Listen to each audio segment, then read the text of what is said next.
Hey, when the world is up. So from the previous video, a few hours later, ako ay pumunta dito sa Farm Plate, which is the happiest place in Bicol. Yes. So dito may reservations na para sa shooting dahil kasi ito ay ang place kung saan shoot ang I Love Lizzie. So napakaganda nga yan. Laki ng ininvest nila para dito and I kind of get it. Napakaganda nito pag dinevelop pa further. I went inside this very little chapel, so alam mo yun, sobrang appealing niya dahil kasi it's so cute eh. So if you want to have like an intimate setting, an intimate prayer, or para dun sa mga ikakasal, an intimate wedding, ang ganda ng allure eh. So since I'm here, offer the little prayer lang for the loved ones and tuloy lang sa pag-ikot natin. So I just had to get one more shot itong church. So cute. So with that solved, ako'y kumuha ng isa pang grab and shoutout kay Boss Henry, nice mini dude. And pumunta ako dito sa Highlands because it's near. And overlooking dapat siya ng Legazpi. So ito rin ay nag-serve as a inuman place para sa ating mga yuppies. And pag ikot ko dito sa kabila, mas develop pa tong part na to. Ang daming mga ilaw at nandito yung overlooking ng Legazpi. Man, that's so beautiful. So para magpa-cool down, ako'y bumili ng Mango Graham Shake mula sa Alcalas and I was excited dahil kasi nagpa-additional na ako ng cheesecake. Yes. Of course, kasama yung Grahams, no? So, lagay yung straw with one sip. That is what I needed.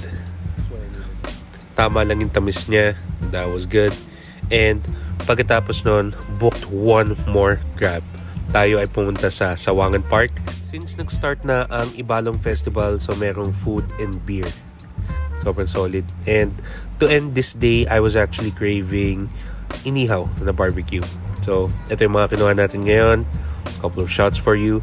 Inuna muna natin ang balon-balunan. Man, I miss that. CDO hotdog. Chicken isaw. And barbecue.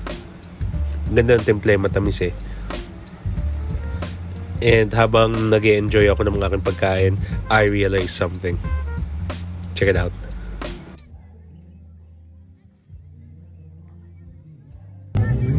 Papatugtog yung banda dito sa sa food park. Tapos, ang nakakatala right now is maybe this time. Sobrang nakakatawa dahil kasi pati yung mga bata naglalaro dito. Siguro dahil kasi sa TikTok, diba? Pero they started listening or they started singing along to the chorus. Saan natin kung kakatawa ulit.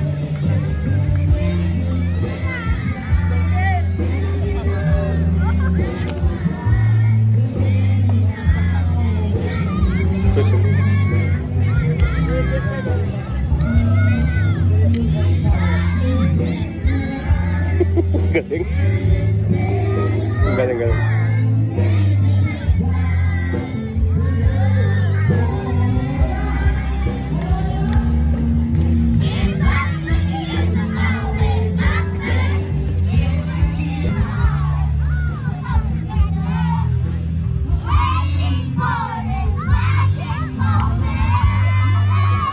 The power of TikTok, no? Galing. Well, ang nakakatawa is yung ang mga bata ay na-appreciate or napapamiliarize sila sa mga kanta ng kapanahunan. Beautiful songs na pinaganda ng panahon. Nakakatawa. The power of TikTok, no? Buti at natututo yung mga batang mga appreciate ng magandang mga kanta. So, shoutout sa ating live band. Yes. And dito ito sa Sawangan Park. So, one more shot of the lights and booked one more grab going home. Follow for part 6.